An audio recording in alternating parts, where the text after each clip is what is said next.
So అందరికీ నమస్కారం. ఈ వీడియోలో భారతదేశంలో ఉన్నటువంటి దీపకల్ప నదులు అందులో ప్రధాన అంశాల గురించి మాట్లాడతాం. ముఖ్యంగా దీపకల్ప నదులన్నీ కూడా సో ఏ వైపున ప్రవహిస్తున్నాయి? సో దీపకల్ప నదులన్నీ కూడా మనకు ఇక్కడ చూసినట్లయితే మనకు తూర్పు వైపున ప్రవహిస్తున్నాయి. ఏ వైపున? సో తూర్పు వైపున ప్రవహిస్తున్నాయి. చూడండి, ముఖ్యంగా దీపకల్ప నదుల్లో గోదావరి. సో ఇక్కడ చూడండి, ఇది గోదావరి నది. సో గోదావరి నది తీసుకున్నా, గోదావరి నది. సో గోదావరి నది ఈ విధంగా, సో ఇది గోదావరి నది అండి. సో గోదావరి నది. నెక్స్ట్ మనకున్నటువంటి ప్రధాన నది ఏంటంటే కృష్ణా నది. సో ఇక్కడ మనకు కృష్ణా నది. సో నెక్స్ట్ ఇది మహానది. ఇక్కడ మహానది. నెక్స్ట్ ఇవి అంటే తూర్పుగా ప్రవహించేటువంటి ప్రధాన నదులు. నెక్స్ట్ ఇక్కడ వచ్చేసి పెన్నా నది. నెక్స్ట్ సో ఇక్కడ ఉన్నటువంటి ప్రధానంగా కావేరి నది. సో కావేరి నది ఇక్కడ చూడండి, కావేరి నది ఇక్కడ వస్తుంది, కావేరి నది. సో ఇక్కడ ఇది వచ్చేసి ఇది గోదావరి నది. సో దక్షిణ భారతదేశంలో పెద్ద నది గోదావరి నది, మరియు దీపకల్ప ఎగువలో పెద్ద నది గోదావరి నది, మరియు ఇక్కడ దక్షిణ గంగా, రుద్ర గంగా, ఇండియన్ రైన్ నది అని పిలిచేది గోదావరి నది. 1460 కిలోమీటర్లతోని ప్రవహించేటువంటి ప్రధాన నది గోదావరి నది. తెలంగాణలో పెద్ద నది గోదావరి నది. నెక్స్ట్ కృష్ణా నది. మరి అంటే గోదావరి నది భారతదేశంలో ఎన్నో పెద్ద నది అంటే 2వ పెద్ద నది. తర్వాత భారతదేశంలో 3వ పెద్ద నది కృష్ణా నది. భారతదేశంలో పెద్ద నది అంటే గంగా నది. సో భారతదేశంలో పెద్ద నది సో ఫస్ట్ గంగా నది అయితే రెండవది గోదావరి నది. రెండవది గోదావరి. 3వ నది ఏంటంటే కృష్ణా నది. కాబట్టి సో దక్షిణ భారతదేశంలో పెద్ద నది గోదావరి నది.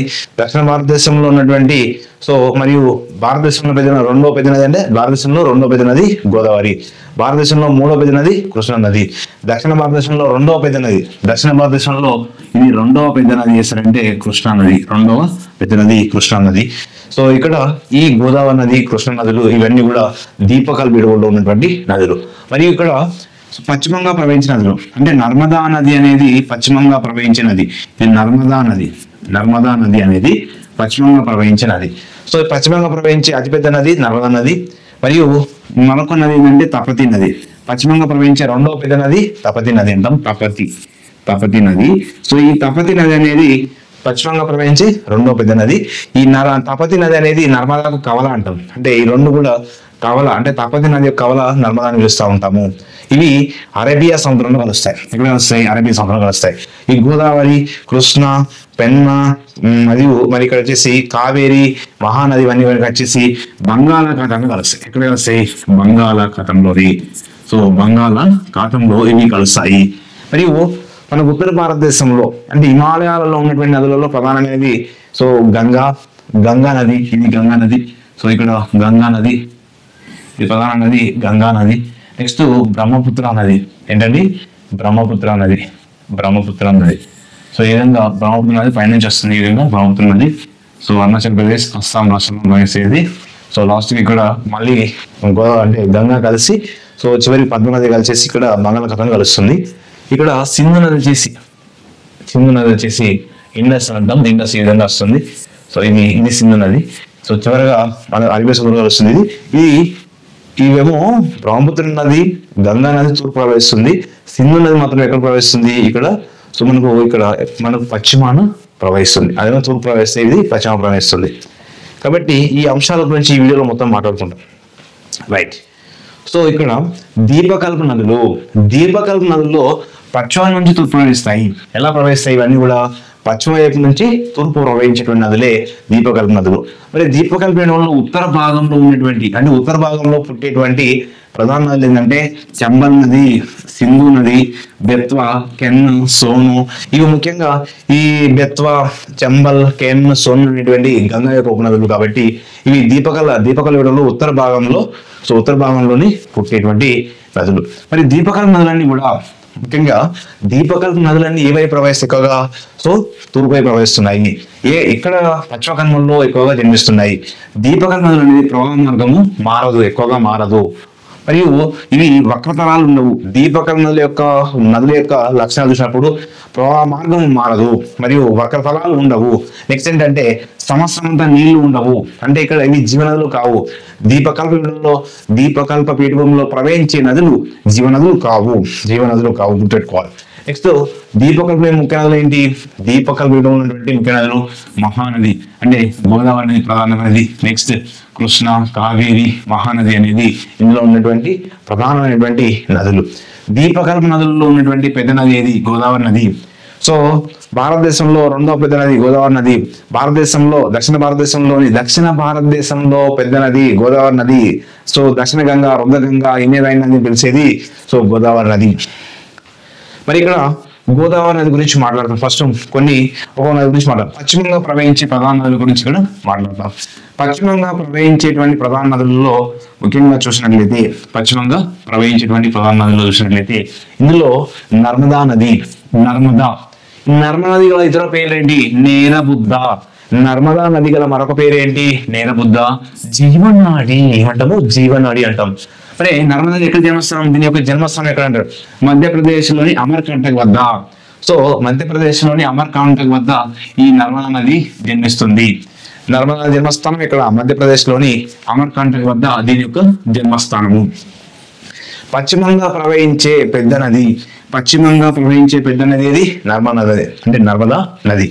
మరి ఇక్కడ నర్మదా నది యొక్క మొత్తం కిలోమీటర్ ఎంత? సో 1310 అంటే 1312 కిలోమీటర్ ఉంది. ఎంత ఉంది? 1312 కిలోమీటర్ ఉంది. సో ఇక్కడ దీని యొక్క మొత్తం పొడవు. మరి ఇక్కడ నర్మదా నది అరేబియా సముద్రంలో కలుస్తుంది. ఎక్కడ కలుస్తుంది? అరేబియా సముద్రంలో కలుస్తుంది. సో చాలా ఇంపార్టెంట్. నర్మదా నది ఎక్కడ జన్మిస్తుంటాడు చాలా వరకు. సో ఇక్కడ వాస్తవానికి పగులు లోయగుండా ప్రవహించే నది. పగులు లోయగుండా సో పగులు లోయగుండా ప్రవహించే నది ఏదంటే నర్మదా నది ఇక్కడ. సో తపతి, నర్మదా అనేది కవలలు అంటాం. కవల నదులు అని పిలుస్తూ ఉంటాము. నెక్స్ట్ తపతి నది. సో తపతి నది అనేది పశ్చిమంగా ప్రవహించే రెండవ పెద్ద నది. ఇది తపతి నది. సో నర్మదా యొక్క కవల దేని పిలుస్తారు? తపతి నది పిలుస్తారు. ఇవి రెండు కూడా సమానంగా ప్రవహించినట్టుగా ఉంటుంది కాబట్టి వీటిని నర్మదా కవల అంటాం. మరి ఇక్కడ తపతి నది యొక్క మొత్తం పొడవు ఎంత? తపతి నది మొత్తం పొడవు ఎంత అంటే 724 కిలోమీటర్లు అండి. సో ఇంత పొడవు ఉంది. తపతి నది యొక్క మొత్తం పొడవు 724 కిలోమీటర్స్. మరి ఈ యొక్క తపతి నది అనేది మధ్యప్రదేశ్ రాష్ట్రంలోని ఏ రాష్ట్రంలో జన్మిస్తుంది? మధ్యప్రదేశ్ రాష్ట్రంలోని. సో ఇక్కడ గర్వాల్ గారు అంటాం లేదా గావిల్ గారు అంటాం. సో గర్వాల్ గారు అని పిలుస్తారు కొన్ని ముక్కులలో, కానీ కొన్ని ముక్కులు మనం గావిల్ గారు అంటాం. సో గావిల్ గారు కొండల్లో ముల్తాయి వద్ద జన్మిస్తుంది. ఇది తపతి నది ముల్తాయి అనే ప్రాంతంలో జన్మిస్తుంది. మరి ఇక్కడ ఎక్కడ కలుస్తుంది? సో అరేబియా సముద్రంలో కలుస్తుంది. పశ్చిమంగా ప్రవహించే రెండవ పెద్ద నది తపతి నది. సో ఇక్కడ చాలా ఇంపార్టెంట్ అంటే గావిల్ గర్ లేదా గర్వాల్ గర్ అంటారు లేదా గావిల్ గర్ అనేటువంటి కొండల్లోని ముల్తాయి వద్ద మధ్యప్రదేశ్లో జన్మిస్తుంది. నెక్స్ట్ వచ్చేసి గోదావరి నది. ఇది చాలా ఇంపార్టెంట్, కంపల్సరీగా బిట్ వస్తుంది ప్రతి ఎగ్జామ్ లో. సో దక్షిణ భారతదేశంలో పెద్ద నది గోదావరి నది.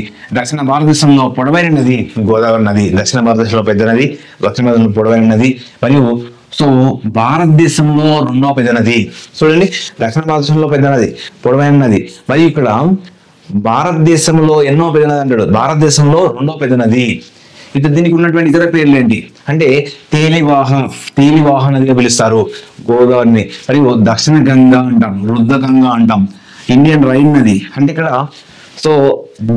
సో జన్మ దేశంలో ఉన్నటువంటి ఆ 7 దేశాల గుండా ప్రవహించేటువంటి నదికి, ఆ యూరోప్ లో ఉన్నటువంటి 7 దేశాల గుండా ప్రవహించే నది రైన్ నది ఉంటుంది. దాన్ని ఈ విధంగా సో ఇది 7 రాష్ట్రాల గుండా ప్రవహిస్తుంది. దీని ప్రవాహ మార్గం 7 రాష్ట్రాల గుండా ఉంది కాబట్టి దీన్ని ఇండియన్ రైన్ నది అని పిలుస్తారు.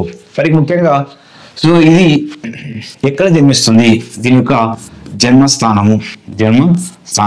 మరి జన్మస్థానం ఎక్కడ సార్ అంటే మహారాష్ట్రలోని పశ్చిమ కనుమలలోని నాసిక త్రయంబక అనే ప్రాంతంలో. పశ్చిమ మహారాష్ట్రలోని నాసిక్ త్రయంబకం ప్రాంతం వద్ద జన్మిస్తుంది గోదావరి నది. చాలా ఎగ్జామ్ లో అడిగిండు నాసిక్ త్రయంబకము ఏ కనుమలలో, పశ్చిమ కనుమలలో, ఏ రాష్ట్రంలోని? సో మహారాష్ట్రలో జన్మిస్తుంది. మరి ఇక్కడ గోదావరి నది చూసినట్లయితే చూడండి, సో మహారాష్ట్రలో చూడండి, మహారాష్ట్రలో జన్మిస్తుంది. మహారాష్ట్రలోని నాసిక్ త్రయంబకం వద్ద జన్మిస్తుంది. సో తెలంగాణ గుండా ప్రవేశిస్తూ ఆంధ్రప్రదేశ్లోని తూర్పుగోదావరి జిల్లాలోని సో ఇక్కడ అంతర్వేది అనే ప్రాంతంలో, తూర్పుగోదావరి జిల్లాలోని అంతర్వేది ప్రాంతంలో సో బంగాళాఖాతంలో కలుస్తుంది గోదావరి నది. ఓకే, సో ఇక్కడ కూడా మనం చూడవచ్చు మహారాష్ట్రలోని సో ఇక్కడ మనకు నాసిక్ త్రయంబకం ప్రాంతంలోని జన్మిస్తుంది గోదావరి నది. నెక్స్ట్ వచ్చేసి సో గోదావరి నది ప్రవహించేటువంటి రాష్ట్రాలు ఏంటంటాడు. సో గోదావరి నది ప్రవహించేటువంటి రాష్ట్రాలు ఏంటి సార్ అంటే, గోదావరి నది ప్రవహించేటువంటి రాష్ట్రాలు సో మహారాష్ట్ర ఏంటండి, మహారాష్ట్ర. గోదావరి ప్రవహించేటువంటి రాష్ట్రాలు మహారాష్ట్ర. నెక్స్ట్ తెలంగాణ. సో ఎక్కువగా నిజంగా చెప్పాలంటే సో ఈ గోదావరి నది ఎక్కువ శాతం ప్రవహించేది మహారాష్ట్రలో, తర్వాత తెలంగాణ, నెక్స్ట్ ఛత్తీస్గఢ్, ఆంధ్రప్రదేశ్, పుదుచ్చేరి ప్రాంతాలలో సో ప్రవహిస్తుంది. మరి ఇది ప్రవహించే రాష్ట్రాలు. సో ఇక్కడ మహారాష్ట్ర అంటున్నాం, ఓకేనా.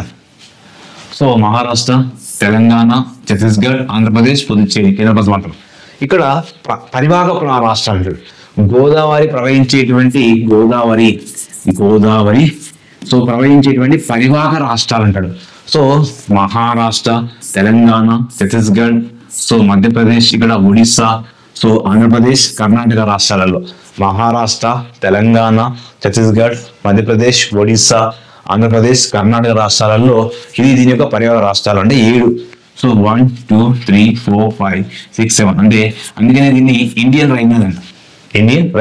ఇది గోదావరి నది 7 పాయలుగా గౌతమి, వశిష్ఠ, వైనతేయ, తుల్య, భరద్వేజ అనేటువంటి ఒక 7 పాయలుగా వెళ్ళిపోతుంది. గోదావరి నది యొక్క మొత్తం పొడవు ఎంత? 1465 కిలోమీటర్లు అండి. 1465 కిలోమీటర్లు. సో దీని యొక్క మొత్తం పొడవు, గోదావరి నది యొక్క మొత్తం పొడవు. ఓకే, నెక్స్ట్ వచ్చేసి మరి గోదావరి నది యొక్క సో దీనికి ఉపనదుల మీద చాలా సార్లు ప్రతి ఎగ్జామ్ లో క్వశ్చన్ అడుగుతాడు. ఉపనదుల కోడ్. సో ఇక్కడ పిఎం కోసం అంటే పిఎం కిస్ అనే కోడ్తో గుర్తుపెట్టుకోవచ్చు. సో పి అంటే ప్రాణహిత,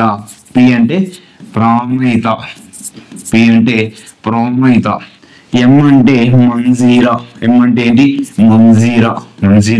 సో కే అంటే కిన్నెరసాని. నెక్స్ట్ ఐ అంటే ఇంద్రావతి. నెక్స్ట్ ఎస్ అంటే శబరి. ఇంకొక ఎస్ అంటే ఏంటి సార్ అంటే సీలేరు. ఇవి దీని యొక్క ఉపనదులు అండి. నెక్స్ట్ వచ్చేసి మరి గోదావరి ఉపనదులు మరి కుడి వైపున ఎడమవైపున అడుగుతుంటారు కొన్నిసార్లు ఎగ్జామ్ లో కొన్ని డెప్త్ అడిగినప్పుడు. సో కుడి వైపున ప్రవహించే నదులు, కుడి వైపున ప్రవహించినటువంటి నదులు. ఇవి ఎడమ వైపున ప్రవహించేటువంటి నదులు. సో కుడి వైపున ప్రవహించిన నది ఏంటి? మంజీరా నది. సో మంజీరా నది యొక్క మరొక పేరేంటి? మంజీరా నది యొక్క మరొక పేరేంటి? మంజరా అంటాం. ఇది 724 కిలోమీటర్స్ ఉంటుంది. ఎంత? 724 కిలోమీటర్ ఉంటుంది. ఈ మంజీరా నది అనేది బాలాఘట్ కొండల్లోని సో మహారాష్ట్రలోని సో బాలాఘట్ కొండల్లోని సో జన్మిస్తుంది. సో బాలాఘట్ కొండల్లో జన్మిస్తుంది. ఏసారంటే ఈ యొక్క మంజీరా నది.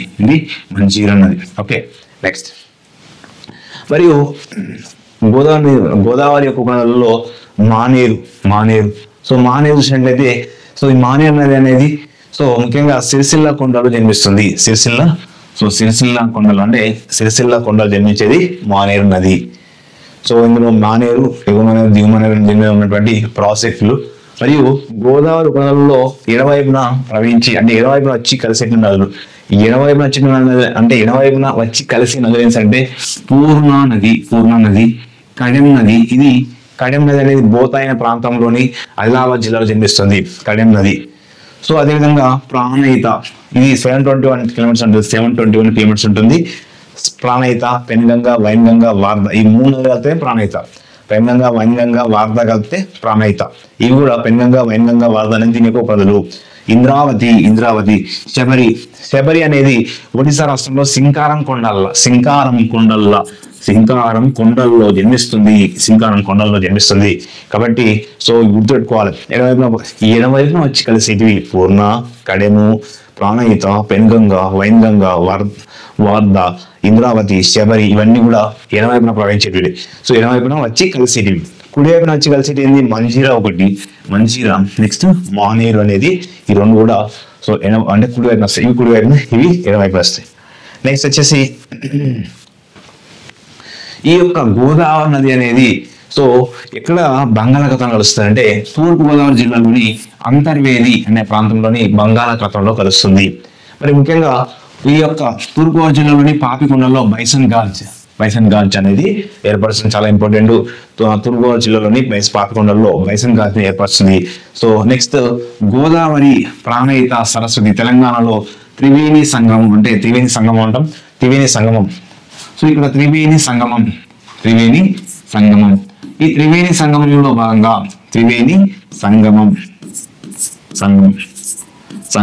ఈ త్రివేణి సంగమంలో గోదావరి, ప్రాణహిత, సరస్వతి త్రివేణి సంగమం కాళేశ్వరం ప్రాంతంలో, గోదావరి, మంజీర, హరిద్ర కలిసిన ప్రాంతంలో త్రివేణి సంగమం అంటే త్రివేణి సంగమం కందకుర్తి ప్రాంతంలోని. అంటే ఇక్కడ గుర్తుపెట్టారు. సో గోదావరి, ప్రాణహిత, సరస్వతి ప్రాంతంలో ఏ ప్రాంతంలో అంటే కాళేశ్వరం త్రివేణి సంగమం. నెక్స్ట్ గోదావరి, మంజీర, హరిద్ర. సో ఈ మూడు కలిసే ప్రాంతము త్రివేణి సంగమం అంటాం. కందకుర్తి ప్రాంతం, ఇవి కందకుర్తి. సో హరిద్రాశ్రమంలో కందకుర్తి. ఓకేనా. ఇక్కడ సో ఇవి చూడండి, గోదావరి, ప్రాణహిత, సరస్వతి. ప్రాణం, సరస్వతి కలిసినప్పుడు సో ఇక్కడ కాళేశ్వరం వద్ద కలుస్తారు. ప్రాణం, సరస్వతి ఇక్కడ కాళేశ్వరం కలుస్తారు. ఇది మంజీర, హరిద్ర ఈ రెండు కూడా త్రివేణి సంగమం కందకుర్తి ప్రాంతంలో గుర్తుపెట్టుకోవాలి. కాబట్టి ఇది తెలంగాణలో గోదావరి నది అనేది తెలంగాణలో పెద్ద నది. నెక్స్ట్ వచ్చేసి కృష్ణానది. మరి కృష్ణానది అనేది భారతదేశంలో మూడవ పెద్ద నది అంటే కృష్ణానది. మరి దక్షిణ భారతదేశంలోని సో రెండవ పెద్ద నది అంటే దక్షిణ భారతదేశంలో పెద్ద నది గోదావరి నది. దక్షిణ భారతదేశంలో రెండు పెద్ద నది కృష్ణానది. సో భారతదేశంలో అయితే మూడవ పెద్ద నది. సో 1440 కిలోమీటర్స్ ఉంది. సో కృష్ణానది మొత్తం కూడా ఎంత? సో అంటే 1440 కిలోమీటర్ అండి. 1440 కిలోమీటర్ల పొడవు ఉంది. 1440 కిలోమీటర్స్ ఉంది. మహారాష్ట్ర. అసలు కృష్ణానది ఎక్కడ జన్మిస్తుంది? మహారాష్ట్రలోని. మనము మ్యాప్ చూసినట్లయితే సో కృష్ణానది మ్యాప్ చూద్దాం ఇక్కడ. సో కృష్ణానది చూడండి. సో కృష్ణ వచ్చేసి